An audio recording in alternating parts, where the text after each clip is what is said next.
to the Something Better podcast. I'm Joe Conroy, the Public Information Officer for the City of Bakersfield.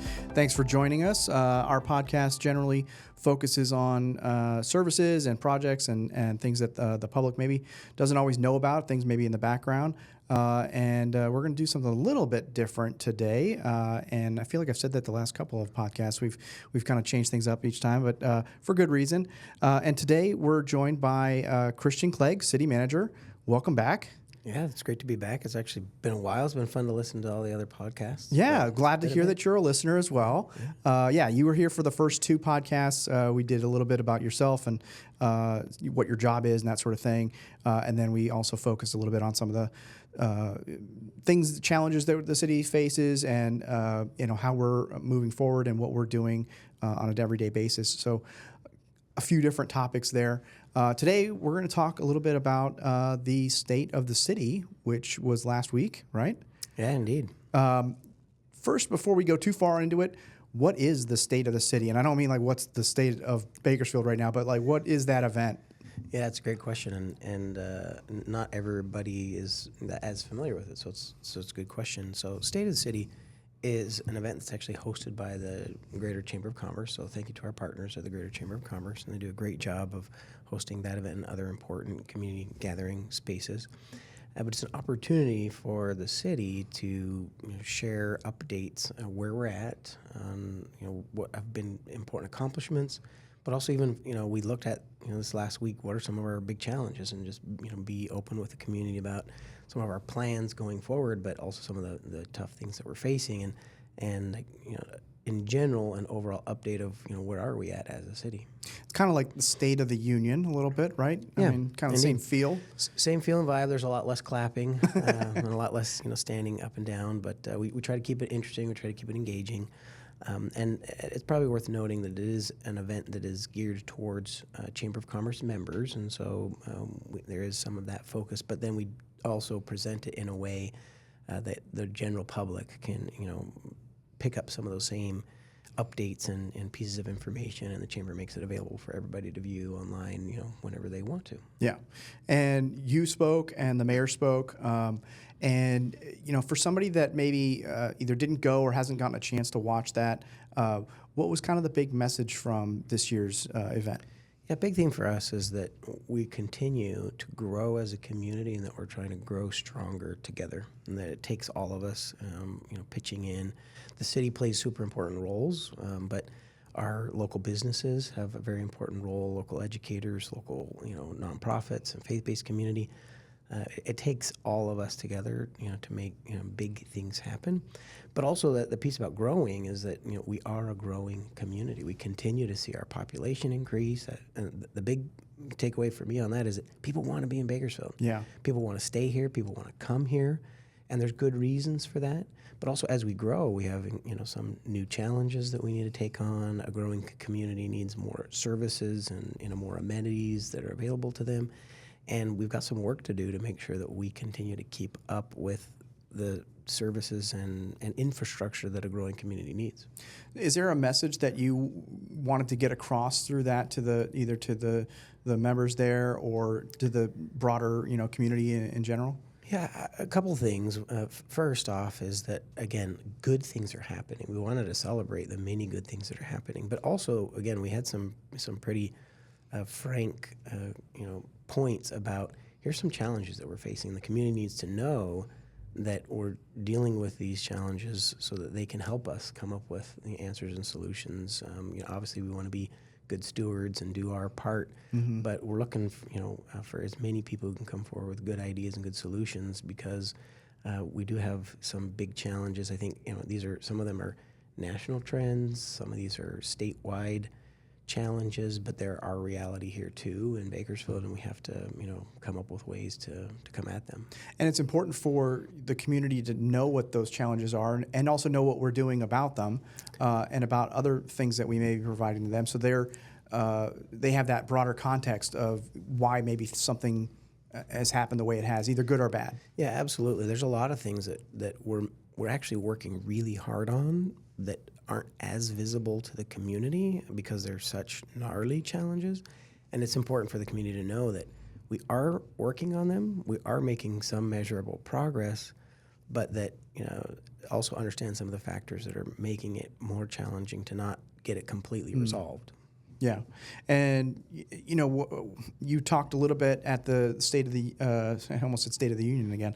At the State of the City, you talked about public safety, and that's been obviously a big topic for the community. Yeah, a really big topic. And again, I think the number one issue is public safety, whether you define public safety as including homelessness or not. And so Mayor spoke more so about homelessness, and we can cover that as well. But public safety, very interesting that if you look at reported crime from last year, the year prior to just this last year, we saw a 27% reduction in reported crime.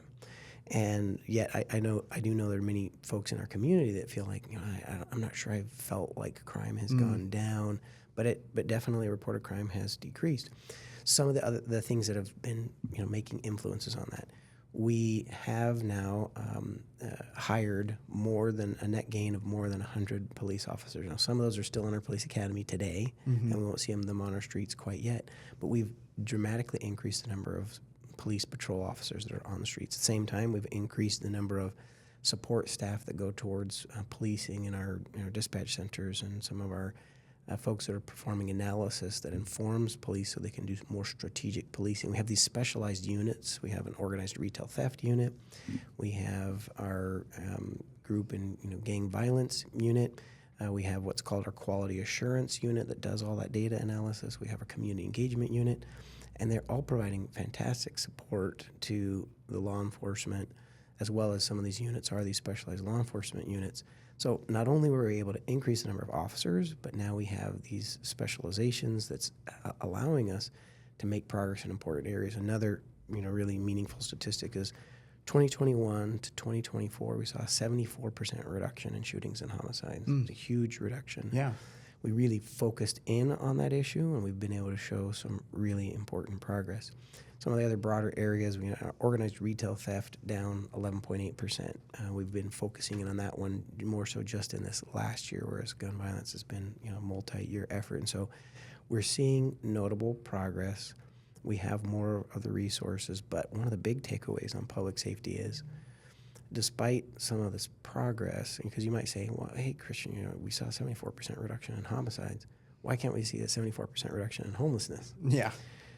We have some challenges around homelessness and other sort of quality of life crimes that are distinct from gun violence. Or on gun violence, it's a fairly small population. It's actually a very small number of individuals that are responsible for a larger number of shootings and violence. But also the accountability systems for those folks. Our criminal justice system takes it very seriously, and those folks get accountability. One of our big challenges and our big message for the community is that we've increased our capacity to do enforcement. We have enough police officers, and we have other, we have park rangers, and we have, our behavioral health specialists helping us respond. We have a lot of different ways we respond to public safety. We offer more services and more enforcement than we ever have. But there's an accountability challenge where, we'll make, we have a unit, our impact unit is our homelessness unit that may make 200 or 300 arrests in a month, and 80% of those individuals spend less than a day in our local jail.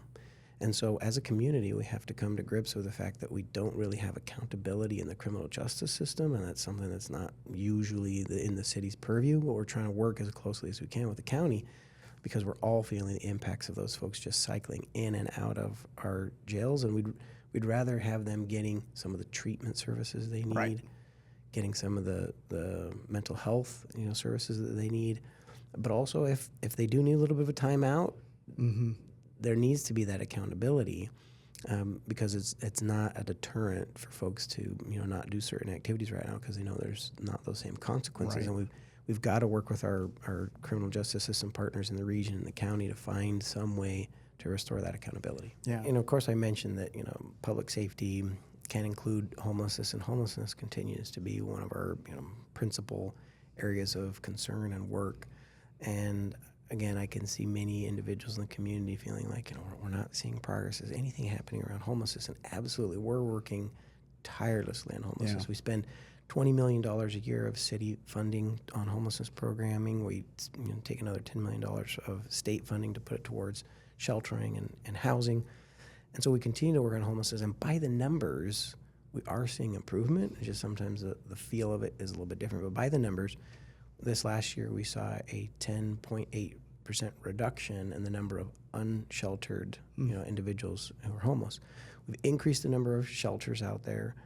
We have more shelter beds than we've ever had before, and we're not trying to overly emphasize on that. We actually think we're really at the capacity that we need to be with emergency shelters. We need to really focus on getting some of this housing available to folks and the accountability, that I talked about, and needing for individuals who might need to go into other services. But the fact that there's less people unsheltered on the streets, we're getting them into shelters, and we're transitioning them over into housing, and that's an important number too. The mayor focused on the city's Brenda Julie Navigation Center. We just hit 500 housing placements. That's so awesome. It's been around for the last almost 5 years now. Yeah. But that means 500 individuals that used to be on the streets came through our shelter, got help, got some case management. They're now in their own permanent housing. Yeah. That on top of the 300 individuals that we shelter there every night, that's 800 individuals who are not on the streets who used to be on the streets. The mayor pointed and would probably potentially still be there if these services weren't there. No, absolutely. It's hard to demonstrate what you've prevented from happening, or the things that are helping to happen that are a little bit less visible.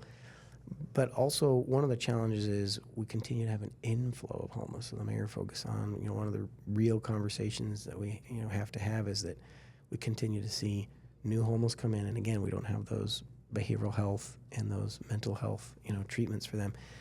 And again, this is not something the city has historically done, and we're not trying to get into all of those lines of service, but we're trying to help our partners and push where we can. So the city applied for a $22 million grant. We just were awarded it so that we could take a former hotel, turn it into a substance use, a drug treatment center, that folks could live there and get the treatment they need over time.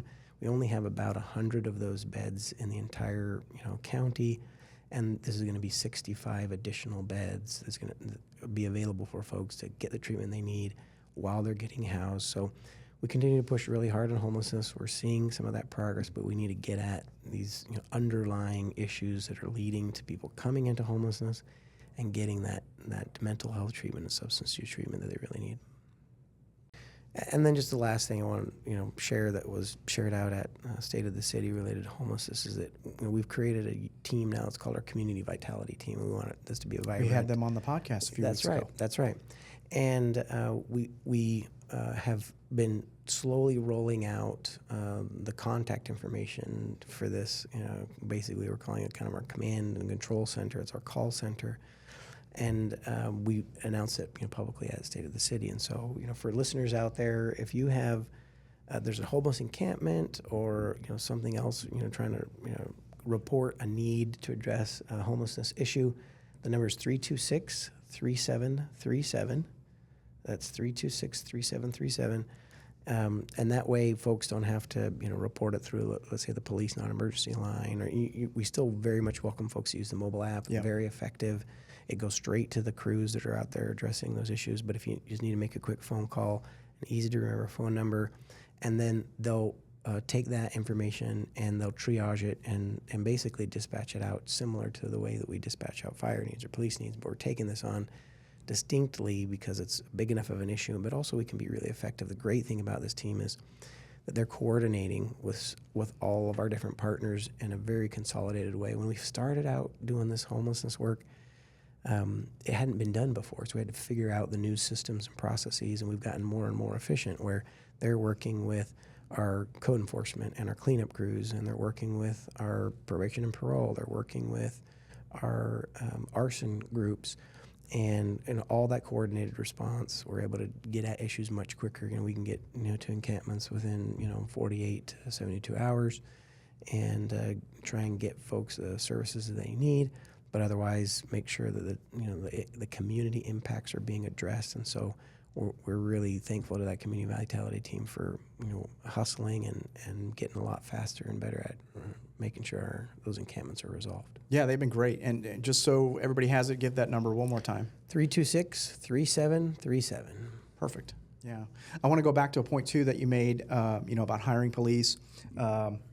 We've made that progress for 100.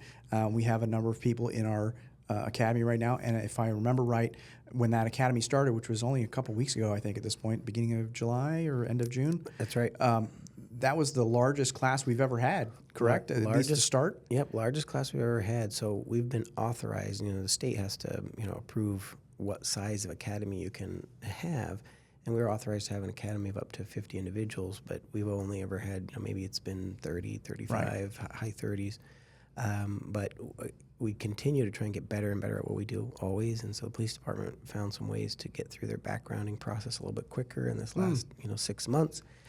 And we had 50 individuals. That's awesome. In our academy, which actually technically we hired above what our actual staffing levels are, because we know we may have some retirements, we may have some folks who don't quite make it all the way through the academy. Right. So right now we're actually technically above our staffing numbers, and we're anxious over the next 6 months to get those folks through academy and get them That's out exciting. on the streets. Yeah. I mean, to see that and to see the change in the process or how you're going about, getting folks in order to, make sure the public's safe and make sure that we have the officers we need. Yeah, absolutely. We believe in continuous improvement, but in particular, if we're able to find ways to get better, faster, smarter, and how we police, that's our number one priority. Yeah.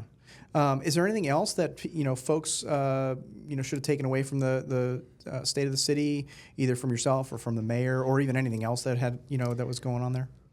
Yeah, a couple other categories that we focused on outside of just public safety. We actually talked about infrastructure as well, and that we're making a lot of investments in infrastructure, and we recognize that some in the community have felt the benefits immediately of things like Centennial Corridor was. I use it every day, right, and we can get across town a lot quicker, right?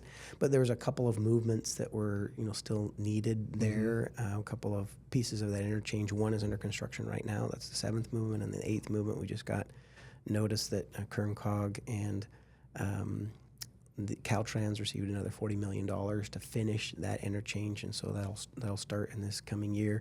But we're also continue to invest in our roads heavily. We're doing a lot of catch-up work on roads. These are local streets and also our collectors and arterials, and then also just a focus on the fact that there's been a lot of dialogue about how our bike lanes are working in the city, and then I just gave a reminder to the community through the state of the city that public safety includes our roadway safety, and that unfortunately we have very high rates of collisions and fatal collisions.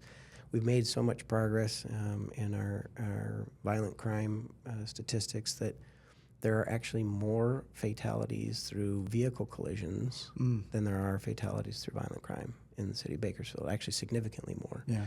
And so we should be focusing on that as well. That there are too many individuals that are either in vehicle-on-vehicle collisions that are dying, as well as vehicles and pedestrians or cyclists.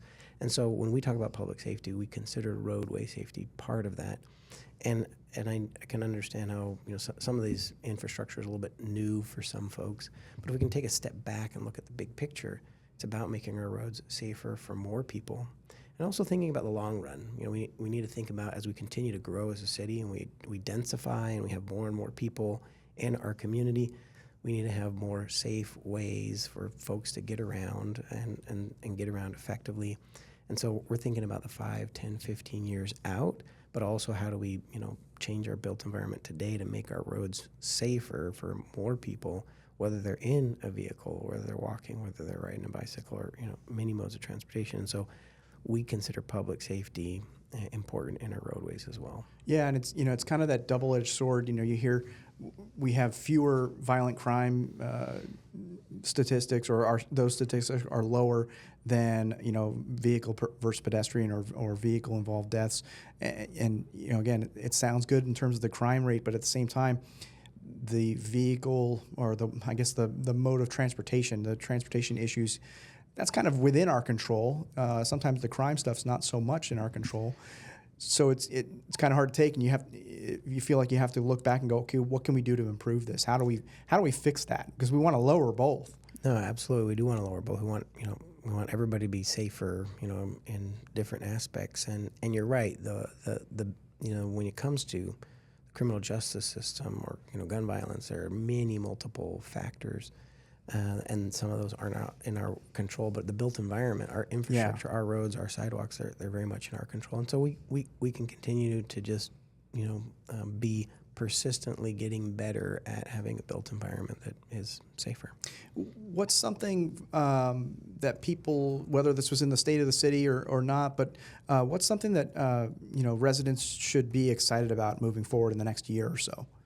Yeah, great question, because another section that we focused on, Mayor Go talked through many of the big development projects that are coming, and there's good stuff. Some of those are private developments. Some of those are actually just community amenities, and so we talked about, of course, we've seen new housing developments come through, and we actually have. And let me take a step back. As Bakersfield, as one of the 10 largest cities in California, of the large cities, we are the fastest growing large city in California. And so we've got new developments in Seven Oaks. There's going to be a section of Seven Oaks called Highbury. There's also another section called Westbridge. That's about 1,500 new homes. We also have the largest multifamily development in the history of Kern County. Is a bolt house project called Park Center. That's going to be 520 gated apartment homes. And then we're also continuing to see more residential development downtown. So, developers want to develop those products here in Bakersfield. But also we're seeing good, business growth. We're seeing, the city lights of the old E-Tills Mall. We're seeing that's going to go to construction in this next year, or replacement of that area. It's going to have 36 acres of different retail, food, upscale grocery stores, gathering spaces. Also, the Crossroads Plaza for Castle and Cook, that's down in Panama and Gosford. There's going to be a new Target down there and a big shopping center. We're still excited about Sage Investco. That's at Rosedale and Coffee, and that last year we hinted at this, but we were able to announce this year that Whole Foods does have a lease agreement to go into that shopping center. Yeah, we're excited about Whole Foods. A lot of people have been waiting for Whole Foods. and then in Southeast Bakersfield also, where there's been sort of a lack of some of those retail spaces, there's going to be a center coming in called Shops at the Vines. It's going to have retail and commercial and even a little bit of healthcare.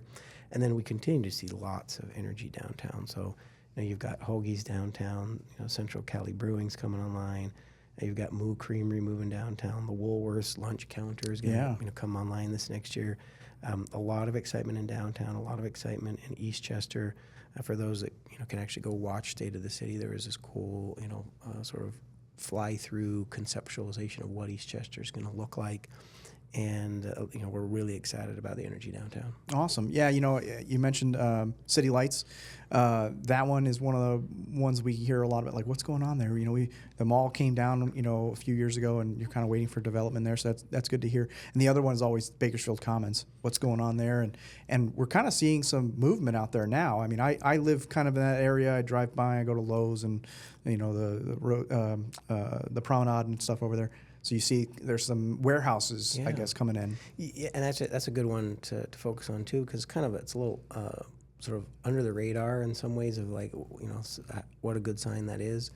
And taking a step back, Commons in general, when it was, conceptualized, the economy was in a much, different space, and then there's, been this long pause. I think the reality of the Commons moving forward is it's going to just have to be phased out in smaller chunks. But the good news is some of those small chunks are beginning. And so What's gone up there is actually it's an industrial space, industrial use, which on that side of the street is close to some of those other industrial uses in the Fruitville area, and it's a consistent use.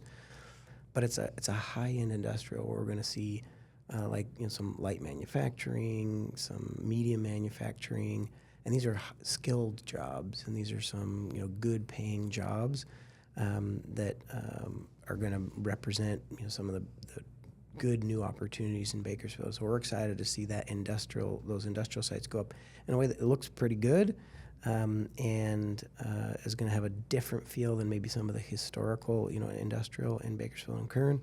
And again, produce some of those real high-paying jobs. That's some really exciting stuff. So, again, thank you, Christian, for coming on and joining us again. And I'm sure we'll have you on again at some other point. But thank you for coming on and talking about state of the city and kind of the future of Bakersfield and the present of Bakersfield. So thank you for joining us. Thank you all for listening. If you are enjoying what you're hearing, go ahead and hit that like button on whatever service you're using. Follow us if you can, and that way you don't miss any future episodes as they come out. And with that, we'll wrap things up here on the Something Better podcast. So again, like and subscribe, follow us wherever you get your podcasts, and we'll catch you in the next one. Thanks for having me.